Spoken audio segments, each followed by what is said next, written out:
प्रहलाद जैसा कोई भगवत भक्त, निष्काम भगवत भक्त नहीं हुआ।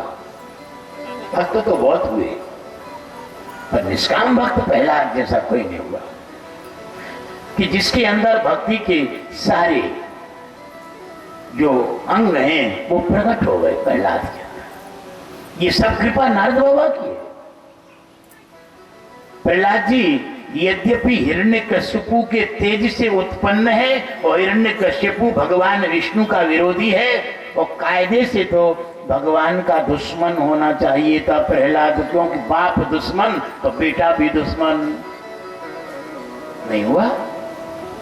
इसमें कारण क्या रहा? इसमें कारण रहा प्रहलाद की मां ने संग नारद का किया है। हिरण्याक्ष मारा गया तब तो हिरण्याक्ष की बहुओं को, हिरण्याक्ष के बेटों को समझाने के लिए हिरण्यकश्यपु आया। उसी नरदेश की राजा का दिव्य दृष्टांत समझाया है। वेदांतों की, वेदांत परक बातों को कहा, ज्ञान की बातों के द्वारा अपने पूरे परिवार को संतुष्ट कर दिया, किंतु भीतर अज्ञानी बना हुआ है। हिरण्यकश्यपु जैसा ज्ञान हम लोगों के अंदर भी है। कोई मरेगा, उसके घर में जाके उसके परिवार वालों को बड़ी बड़ी ज्ञान की बातें बता देंगे, किंतु अपना कोई मरेगा तो रोने बैठ जाएंगे। हिरण्यकश्यपु का ज्ञान है। आत्मा अव्यय है, आत्मा अविकारी है, आत्मा निरामय है, आत्मा जन्म मृत्यु वाली नहीं है। तुम क्यों रोते हो? बहुओं को समझा रहा है, मां को समझा रहा है, किंतु स्वयं भगवान विष्णु से बैर बांध के मंदराचल पर्वत की द्रोणी पे चला गया है। एक पांव से खड़ा हो गया, भगवान विष्णु से बैर का बदला लेना है। महाराज ब्रह्मा का तपस्या करने लग गया है। इधर तपस्या में लगा है, ब्रह्मणे नमः मंत्र का जाप कर रहा है, और इधर देवताओं को हमला करने का मौका मिल गया। इंद्र ने कुबेर, वरुण, दिक्पाल, लोकपालों को लेकर के हिरण्यकश्यपु के नगर पर चढ़ाई कर दी और राजमहल को घेर लिया। जो राजमहल घेरा गया, राजमहिषी हिरण्यकश्यपु की पत्नी को बंदी बना लिया। रथ में बिठाल के ले जा रहा था इंद्र स्वर्ग की ओर।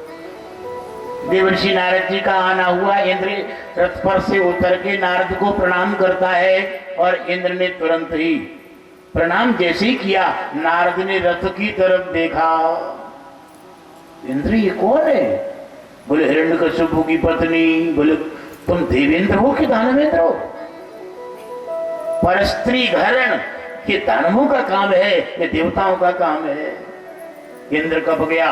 बोले महाराज हमको इससे कोई प्रयोजन नहीं है। इसके पेट में जो हिरण्यकश्यपु का तेज जो बेटा पल रहा है वो पैदा हो जाएगा, मैं मार डालूंगा, इसको छोड़ दूंगा, इससे कोई मतलब नहीं है। देवर्षि नारद जी कहने लग गए, अरे इंद्र तू इसको क्या मारेगा? जब ये पैदा होगा तो इसी का आधार लेके परमात्मा भगवान नारायण नृसिंह रूप से अवतार लेंगे और हिरण्यकश्यपु को मारेंगे। ये तो भगवत भक्त है, ये ब्रह्मण्य है, ये तू महायोगी है, तू क्या मारेगा इसको? थर आ गया, कप गया। तुरंत ससम्मान कयाधु, कयाधु नाम था हिरण्यकश्यपु की पत्नी का। कयाधु को ससम्मान रथ से नीचे उतारा है। इंद्र ने 3 परिक्रमा लगाई कयाधु की, साष्टांग प्रणाम किया।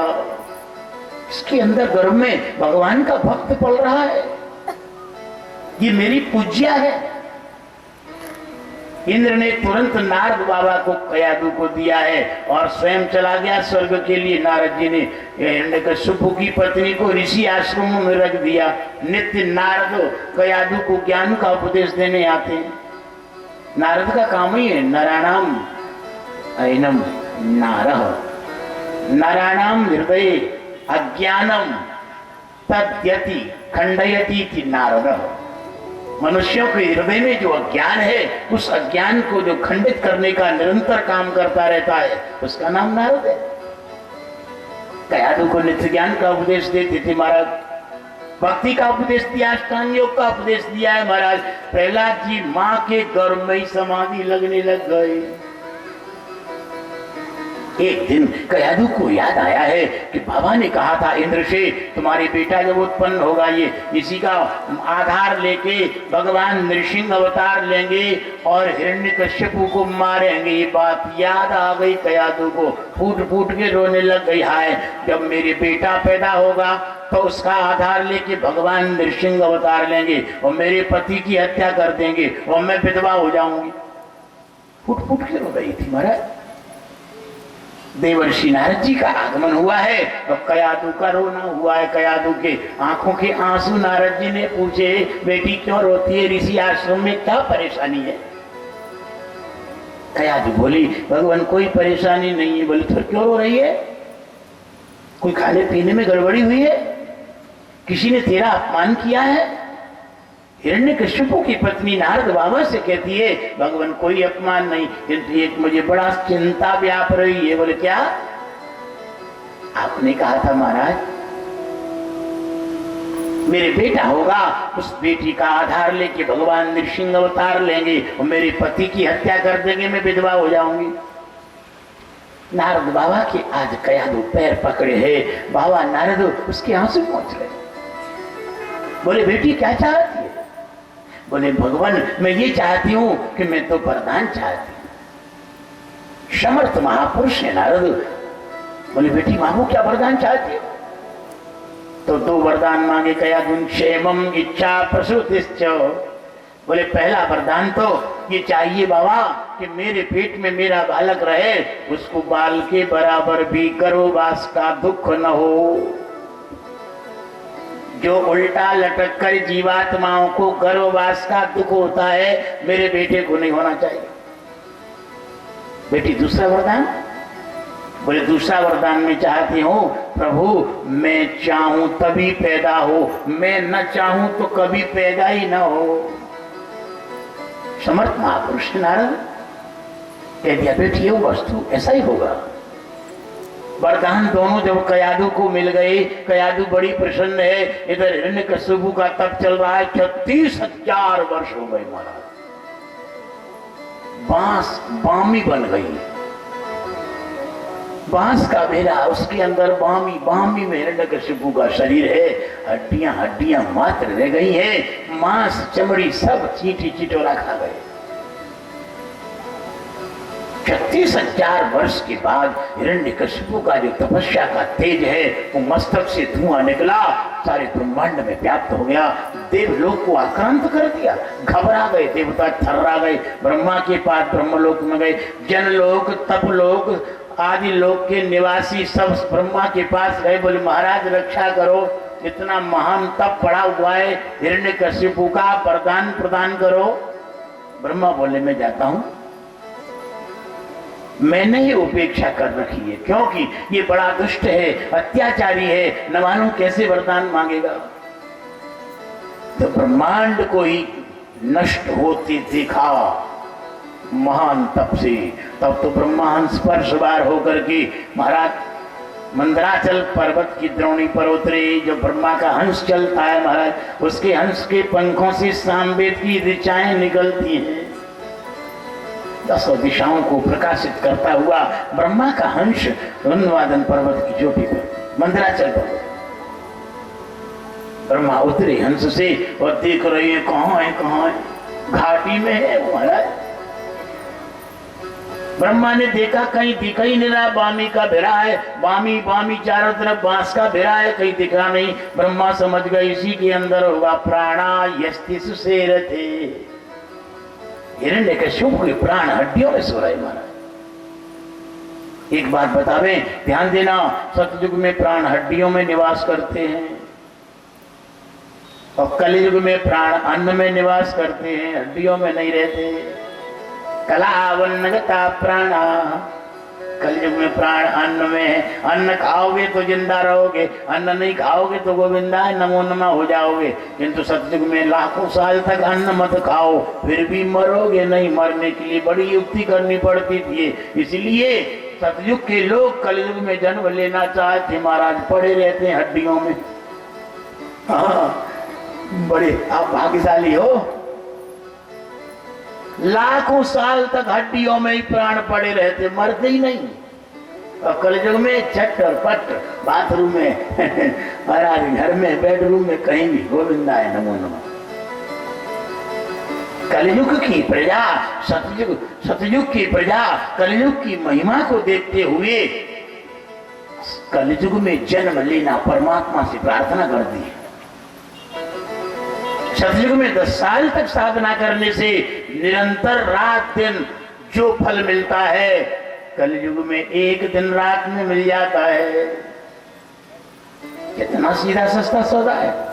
और एक सबसे बड़ी महत्वपूर्ण कलयुग की बात आपको बतावें, सतयुग में तुम मन से पाप करोगे लग जाएगा, इन क्रियाओं इंद्रियों से करोगे लग जाएगा। कलयुग कर यह परम प्रतापा और मानस पुण्य हो नहीं पापा। ये बड़ा प्रताप है कलयुग का। कलयुग में जीवात्माओं को पाप कर्म से ही लगता है। मन से अगर लगने लग जाए तो ठिकाना ही न पड़े महाराज, फिर तो कोई महाराज बचे ही नहीं।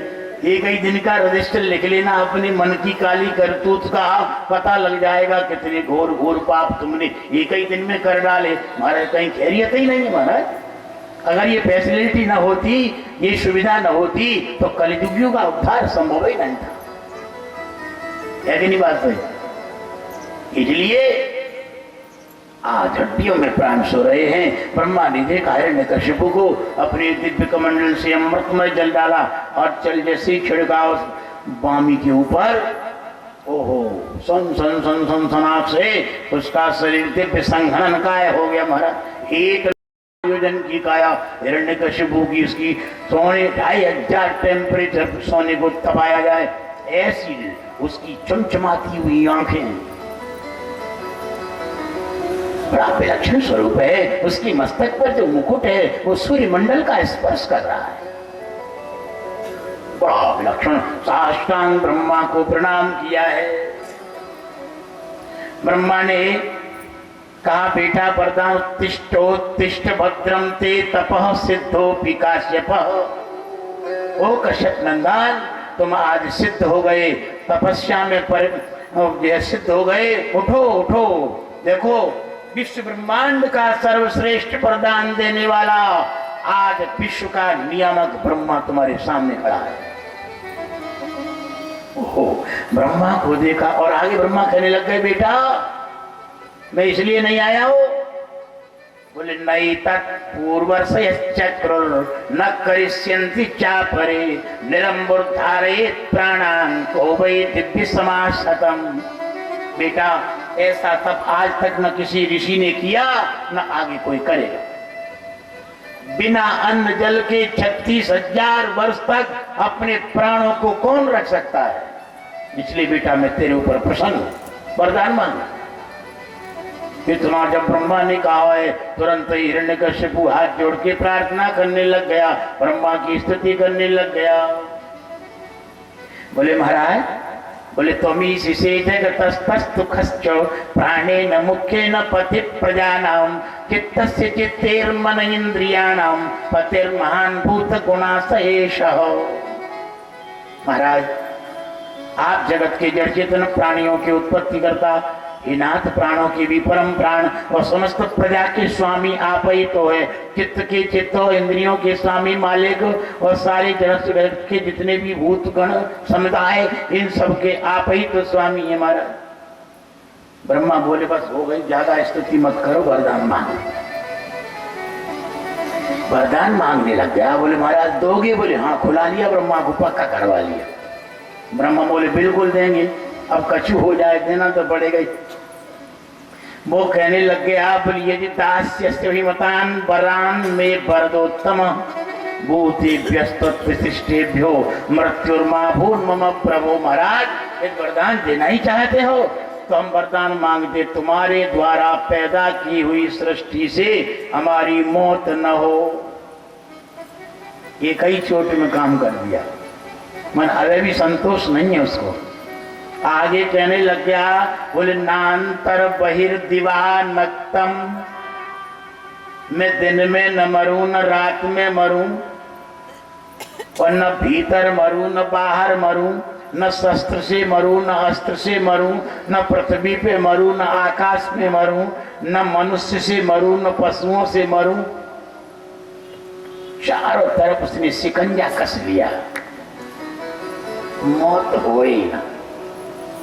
और इतना ही नहीं, कहने लग गया बस फिर बास मद भिरवा सुरासुर महोर गई, अब प्रतिद्वंदताम युद्धे ऐकपत्यम ही देना।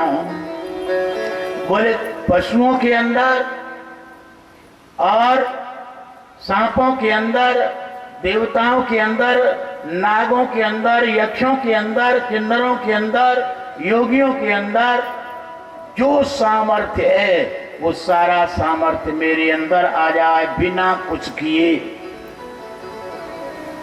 नहीं संतुष्ट है, अभी और मांग रहा है। बोले ठहरो ठहरो, अभी चले मत जाना। ब्रह्मा बोले और चाहिए? बोले हाँ और चाहिए। क्या बोला? बोले सर्वेशाम लोकपालानाम महिमानम यथात्मना तपो योग प्रभावानाम यन्नरिष्यति कर्यचित्। क्या मांगता है? बोले महाराज जितने भी लोकपाल हैं, जितने भी दिग्पाल हैं, इनके अंदर जो बल पराक्रम है वो सब मेरे अंदर आ जाए। ब्रह्मा बोले अब तो हो गई तुम्हारी लिस्ट पूरी? बोले नहीं महाराज अभी बची है। क्या कहता है? बोले तपो योग प्रभावानाम, तपस्वियों का जो तप होता है उसका प्रभाव, पावर, और योग का जो प्रभाव होता है, योगियों के योग का प्रभाव, तपस्वियों की तपस्या का प्रभाव बिना तपस्या किए, बिना योग किए मेरे अंदर आ जाए। अब बताओ क्या छोड़ा उसने? कुछ बचा ही नहीं। ऐसा शिकंजा ब्रह्मा पे कस दिया, अब ब्रह्मा का मुंह लटक गया। ब्रह्मा विचार करने लग गए, वरदान बड़े खतरनाक मांगे, अब क्या करें? ब्रह्मा विचार करने लग गए, अब तो नारायण की शरण में ही जाना पड़ेगा। ब्रह्मा कहने लग गए बेटा ताते में दुर्लभा पुंसाम यान व्रणीशे वरान मम तथापि वितराम यंगो वरान यद्यपि दुर्लभान। बोले बेटा तूने ऐसे खतरनाक वरदान मांगे हैं, इतने दुर्लभ वरदान मांगे हैं, अब बता कैसे दूं? फिर भी तूने तपस्या की है। अनमने मन से ब्रह्मा ने एवं वस्तु कहा, प्रसन्नता से नहीं कहा महाराज, अनमने मन से। फंस गए चक्कर ब्रह्मा। जैसे ही वरदान प्राप्त, एवं लप्त भरो दैत्यो बिभ्रत हेममयं वपु भगवत्य करोद्देशम भ्रातुर्वध मनुस्मरन्। जैसे ही वरदान प्राप्त हुआ, हाथ में गदा लेकर के अब तो महाराज अपने भैया का बैर शांत के, भैया का बैर का अनुसंधान करके मेरे भैया हिरण्याक्ष को किसने मारा? बोले मायावी विष्णु ने। सुअर का रूप बना के, ओ इतना चलिया विष्णु, सुअर का रूप बनाया और मेरे भैया को मारा। मैं देखता हूं विष्णु। हाथ में गदा ली और गदा लेकर के 10 दिशाओं को जीतता हुआ देवता, असुर, मनुष्य, गरुड़, गंधर्व, सिद्ध, चारण, विद्याधर, यक्ष, ऋषि, मुनि, राक्षस, पिशाच, भूत, प्रेत, सबको जीत करके गुलाम बना दिया। ध्यान देना, कौन कौन को गुलाम बनाया? बोले देवासुर मनीषेन्द्रान, देवताओं को, मनुष्यों को, मनुष्यों के रूप में जो राजा उनको, गंधर्वों को, गरुड़ों को, सिद्धों को, चारण, विद्याधर, पितर, मनु, यक्ष, राक्षस, पिशाच, भूत, प्रेत, जिन्न, जिन्नात, सबको अपने सिलेंडर कर लिया। सर्वशक्तिपति जित्वा वशमानी विश्वजित, सारे ब्रह्मांड का एक शासक बन गया। अभी तक कोई इतना बड़ा शासक बना नहीं बना। और फिर सीधा देवलोक पहुंचा, स्वर्ग में। हाँ, सारे देवताओं को सिलेंडर कर दिया। स्वर्ग के बाद महरलोक में गया, बैराज नाम के देवताओं के छक्के छुड़ा दिए। महर से जनलोक में गया, वहां के लोगों को सबको सिलेंडर कर दिया। तपलोक में गया, तपस्वियों में हलकंप मचा दिया। ब्रह्मलोक में पहुंच गया। इसके बाद ब्रह्मलोक को ब्रह्मा मिले कि ब्रह्मा ने तो वरदान ही दिए हैं, उनका सम्मान जरूर किया, तो ब्रह्मलोक को भी पार करके वैकुंठ में पहुंच गया महाराज। ब्रह्मांड के अंदर जो रमा वैकुंठ है, ब्रह्मलोक से 1 करोड़ जन की ऊंचाई पर है महाराज। ब्रह्मलोक से 1 करोड़ की जन की ऊंचाई पर वैकुंठ लोक है। उस वैकुंठ में पहुंचा और वहां जाकर के गदा चलाने लग गया, गाली पर गाली भगवान विष्णु को देने लग गया। भगवान विष्णु ने सोचा अगर इससे यहाँ लड़ाई झगड़ा करेंगे तो नहीं जीत पाएंगे। चलो भगवान विष्णु ने एक युक्ति सूझी, बोले इसके अंदर जो चित्त है, चित्त मेरा अधिष्ठान है। भगवान नारायण उसके हृदय रूपी चित्त में प्रवेश कर गए और पूरा वैकुंठ खाली का खाली, वैकुंठ खाली, गदा घुमाता हुआ, गाली गलौज करता हुआ वापस आ गया। जब वापस आया अपने राजमहल में, नारद बाबा को पता लगा यदि सारे विश्व ब्रह्मांड को जीत के आ गया, तो नारद जी ने तुरंत उसकी पत्नी को दिया। बोले महाराज 36,000 वर्ष तक हमने सेफ्टी की, सुरक्षा की है। नारद का बड़ा आभारी है महाराज, जिसकी पत्नी की रक्षा की हो इतने लंबे समय तक, जिसने सारे देवी देवताओं को लाइन में लगा दिया, सारे योगियों को, ऋषि मुनियों को लाइन में लगा दिया, किंतु नारद की चुप्पी, नारद को नियंत्रण से बाहर रखा है। बोले महाराज आप स्वतंत्र हो। नारद और ब्रह्मा दो को छोड़ करके सारे ब्रह्मांड में उसने एक छत्र शासन किया। पृथ्वी को आज्ञा दे दिया है, पृथ्वी बहुनी बखंडी नहीं करनी पड़े। हमारी प्रजा के लोगों में बिना ही बहुनी बखंडी के अन्न पैदा करके नगरों तक भेजो। नदियों को आज्ञा दे दी तुम जल नहीं बहाओगी, दूध घी दही ये बहाओगी। समुद्रों को आज्ञा दे दी रत्नाकर तुम्हारे अंदर रत्न छिपे हुए हैं, सारे रत्नों को नदियों के मार्ग से निकाल के और बड़े बड़े नगरों तक पहुंचाओ। थर्रा गए कपड़े के साथ। आकाश को आज्ञा दे दिया है, आकाश हमारी प्रजा को जब जिस वस्तु की जरूरत पड़े तत्क्षण उसको प्रकट कर दो। आकाश काम दुख हो गया, काम दुख। सुखदेव जी कहते हैं, बोले तथा काम दुखाद्यस्तु नानाश्चर्य पदम नव। सारे विश्व प्रपंच को उसने जीत लिया, चेतन की चलाई किया, जड़ों को भी नियंत्रित कर दिया। पेड़ों को आज्ञा दे दी 12 महीने फलोगे फूलोगे। आम के फल, आम को डर के मारे 12 महीने पके पकाए आम लटकाने पड़ते। महाराज है कोई ऐसा शासक? सारे मौसमों के फल थर्रा गए। वो वृक्षों ने हर मौसम में फल देना आरंभ कर दिया। अब तो महाराज कयादू के साथ रहने लग गया। त्रिवर्ग की पढ़ाई कराता है, धर्म अर्थ और काम। मोक्ष को नहीं मानता है, मोक्ष तो मैं ही हूं, मोक्ष रूप हूं। वो निर्गुण निराकार का उपासक, सगुण साकार का नहीं बना, सगुण का विरोधी है। बहुत समय के बाद, लगभग 30 करोड़ वर्ष के बाद कयादू के मन में इच्छा हुई मेरे बालक हो जाए। तुरंत प्रहलाद जी प्रकट हो गए। प्रहलाद जी जैसे ही प्रकट हुए, प्रहलाद के अंदर बड़ा सुंदर नारद के संस्कार पड़े हुए थे। धीरे धीरे बड़े होने लग गए। 5 साल की उम्र हुई, तुरंत ही हिरण्यकशिपु ने प्रहलाद को गुरुकुल में भेजा है।